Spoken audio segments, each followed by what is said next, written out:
Halo guys, kembali lagi di Ini Adalah Konspirasi. Di episode kali ini, aku akan membahas tentang kasus misteri Elliose Worldridge, hilangnya anak kecil di tengah malam yang menggegerkan Australia.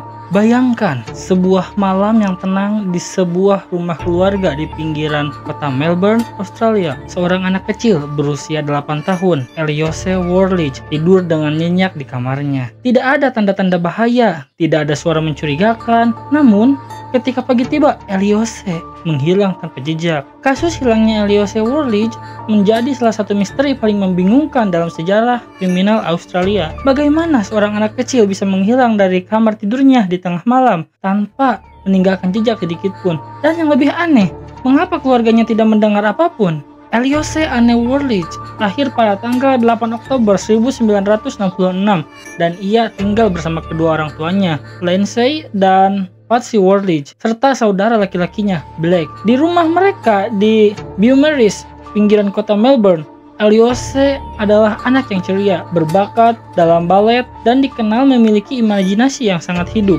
Keluarga Worldridge adalah keluarga biasa, tetapi seperti banyak keluarga lainnya, di balik kebahagiaan ada masalah-masalah yang mungkin tidak terlihat dari luar. Pada saat kejadian, kedua orang tua Elliose, Lindsay dan Patsy, sudah tidak lagi hidup bersama. Meski mereka belum resmi bercerai, Patsy tetap tinggal di rumah bersama anak-anak, sementara Lindsay tinggal di tempat terpisah namun tetap sering datang berkunjung.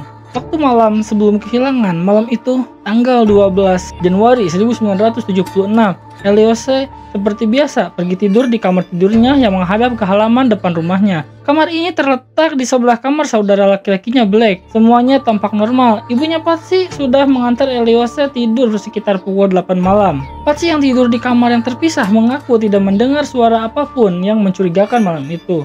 Semua pintu terkunci dan hanya ada satu jendela di kamar Elliose yang terbuka sebagian. Hal yang biasa karena cuaca panas malam itu. Pagi hari tanggal 13 Januari 1976, Patsy masuk ke kamar Elliose untuk membangunkannya. Namun ia dikejutkan dengan kenyataan bahwa Elliose tidak ada di tempat tidurnya. Tidak ada tanda-tanda pergulatan, tidak ada suara yang terdengar sepanjang malam. Dan anehnya, pintu depan rumah terbuka sedikit. Segera Patsy melaporkan hilangnya Elliose ke polisi.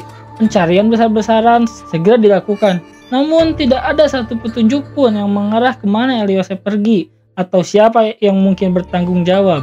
Polisi dan tim penyelamat mulai menyisir seluruh rumah dan lingkungan sekitar. Anjing pelacak dikerahkan untuk melacak jejak Elliose, tetapi tidak ada hasil yang signifikan.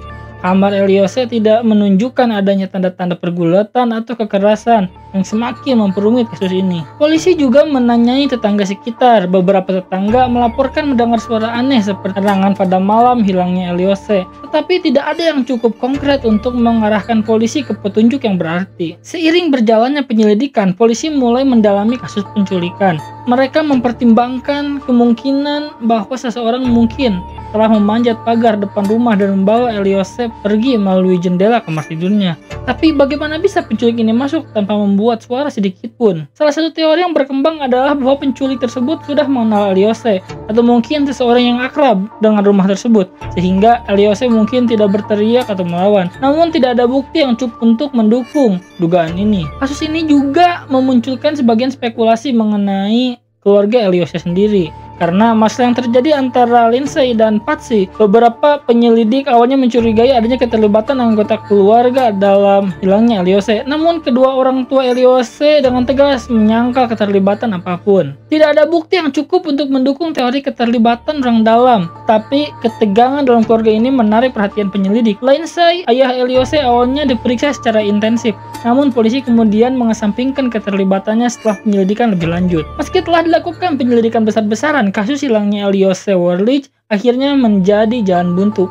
Tidak ada petunjuk baru, tidak ada tuntutan, dan tidak ada penemuan yang signifikan. Kasus ini resmi ditutup setelah bertahun-tahun tanpa perkembangan. Elliose seolah-olah menghilang begitu saja dari dunia ini, dan hingga hari ini tidak ada yang tahu apa yang sebenarnya terjadi pada malam itu. Beberapa teori konspirasi muncul selama bertahun-tahun. Ada yang percaya bahwa Elliose mungkin menjadi korban jaringan perdagangan manusia internasional, sementara yang lain menduga bahwa dia mungkin telah dibawa ke luar negeri dan hidup dengan identitas baru. namun tanpa bukti yang konkret. Semua ini hanya spekulasi. Sampai sekarang, kasus hilangnya Alyose Worlidge masih tetap menjadi salah satu misteri terbesar dalam sejarah Australia. Sebuah kasus yang membuat keluarga penyelidik dan seluruh masyarakat bertanya-tanya apa yang sebenarnya terjadi pada malam itu. Terima kasih sudah menonton. Jika kalian suka dengan pembahasan ini, jangan lupa untuk subscribe, like, share video ini. Kita akan terus membahas kasus-kasus misteri lainnya. Sampai jumpa di video berikutnya. Terima kasih guys.